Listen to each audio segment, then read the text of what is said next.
Je vous en parlais dans nos titres. Deuxième semaine du procès de Bruno Chollet, ce chauffeur de taxi, accusé d'avoir tué une jeune Suédoise en 2008. Le corps de Susanna Zetterberg avait été retrouvé en forêt de Chantilly. Bruno Chollet qui a écouté la description des blessures sans la moindre réaction aujourd'hui à l'audience. Yannick Le Gall, contre Anne Giraudot. La détresse de la mère de Susanna. Elle n'aura tenu qu'une heure, insupportable à entendre les détails les plus sordides de la mort de sa fille.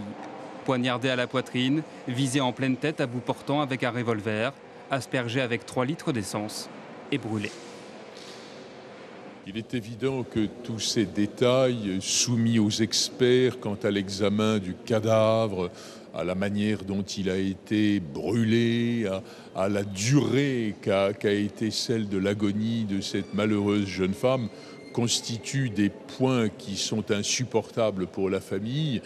La mère de Susanna voulait savoir et a décidé d'affronter la difficulté considérable que représente l'évocation de tous ces points. Dans le box, Bruno Chollet écoute sans ciller, presque absent à son propre procès. Mais soudain, l'accusé se réveille, interpelle et agace la cour. En fin de matinée, une photo de mauvaise qualité est diffusée.